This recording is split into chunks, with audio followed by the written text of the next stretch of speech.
मक्का royal clock tower को बनाने में लगभग $16 बिलियन का खर्च किया गया था। सऊदी किंग अब्दुल अजीज रॉयल क्लॉक टावर पर दुनिया का सबसे बड़ा घड़ियाल लगाना चाहते थे, जिसके ऊपर लगा होगा एक बहुत बड़ा हीरा और सबसे टॉप पर एक गोल्ड प्लेटेड क्रिसेंट। पूरा स्ट्रक्चर बनकर कंप्लीट हो चुका था। अब बारी थी इस स्ट्रक्चर के ऊपर दुनिया की सबसे बड़ी घड़ी बनाने की। इस काम को अंजाम देने के लिए जर्मनी की पैरेट नामी कंपनी को सिलेक्ट किया गया, जिनको इस काम में 165 सालों का एक्सपीरियंस था। इन सब में सबसे बड़ा चैलेंज इस घड़ियाल के कांटे थे। इनको ऐसे डिजाइन करना था कि ये तेज हवा में उखड़ ना पाए। इस घड़ियाल का बड़ा कांटा 23 मीटर्स जबकि छोटा कांटा 17 मीटर लंबा रखना था। यूं समझ ले कि बड़े कांटे को अगर सीधा खड़ा किया जाए तो ये ऊंचाई में 5 स्टोरी बिल्डिंग का मुकाबला कर सकता है। 600 मीटर की ऊंचाई पर हवाएं 200 किलोमीटर पर आवर से भी ज्यादा तेज चल सकती है, जो इस कांटे को बड़ी आसानी से उखाड़ सकती है। आखिरकार घड़ियाल के कांटों को स्पेशल कार्बन फाइबर मटेरियल से बनाने का फैसला किया गया, क्योंकि कार्बन फाइबर एक लाइट वेट मटेरियल है, लेकिन यह स्टील से भी ज्यादा मजबूत होता है। स्टील की कंप्रेशन स्ट्रेंथ यानी दबाव बर्दाश्त करने की ताकत ज्यादा होती है और वो प्रेशर पड़ने पर मुड़ सकता है, लेकिन कार्बन फाइबर प्रेशर पड़ने पर मुड़ता नहीं है। इसके अलावा स्टील में जंग लगने का खतरा भी होता है, जबकि कार्बन फाइबर पूरी तरह से रस्ट प्रूफ रहता है। मक्का क्लॉक टावर के लिए 4 नहीं बल्कि 5 कांटों के सेट बनवाए गए और एक स्पेयर में भी बनवा कर रखा गया। एक एक ट्रेलर में सिर्फ एक कांटा लाद कर इसे मक्का क्लॉक टावर तक पहुंचाया गया। ये कांटे इतने बड़े हैं कि इसके अंदर आसानी से चला भी जा सकता है। क्लॉक टावर के चारों घड़ियाल को चलाने के लिए अलग अलग मोटर है, जिसे क्लॉक ड्राइव कहा जाता है। लेकिन यहाँ पर भी एक एक्स्ट्रा क्लॉक ड्राइव पहले से क्लॉक टावर में इंस्टॉल की गई है, ताकि कभी खराबी की सूरत में फौरन रिप्लेस किया जा सके।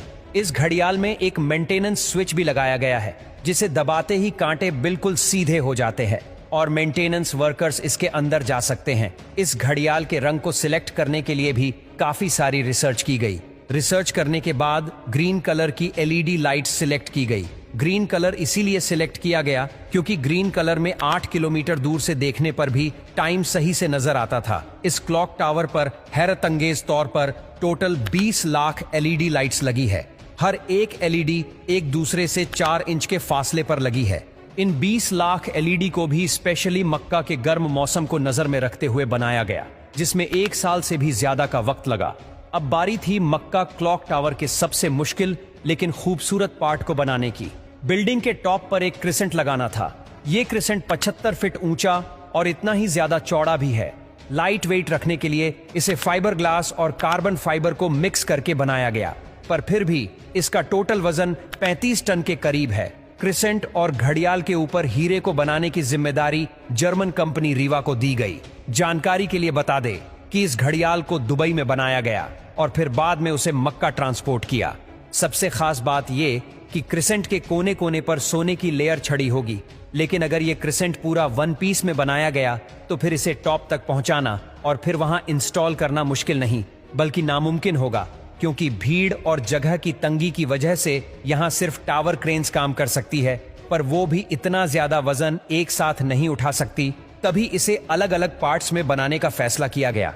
इस क्रिसेंट पर गोल्ड की लेयर चढ़ाने के लिए करीब 10 करोड़ मोज़ेक टाइल्स के पीसेस चिपकाए गए, जिन पर सोने की लेयर छड़ी हुई थी।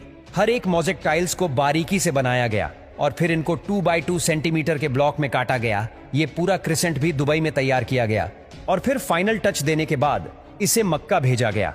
क्लॉक का डेमो वर्जन भी पहले दुबई की एक लोकेशन पर इंस्टॉल किया गया, क्योंकि जर्मन कंपनी के कुछ इंजीनियर्स पहले इसे इंस्टॉल करके देखना चाहते थे कि कहीं कोई खामी तो नहीं रह गई। सारे मसले फिक्स करने के बाद ही इसे मक्का तक पहुंचाया गया। 600 मीटर की ऊंचाई पर क्रिसेंट की इंस्टॉलेशन भी एक बहुत बड़ा चैलेंज था, क्योंकि इतनी ज्यादा ऊंचाई पर टावर क्रेन्स इतना ज्यादा लोड नहीं उठा सकती।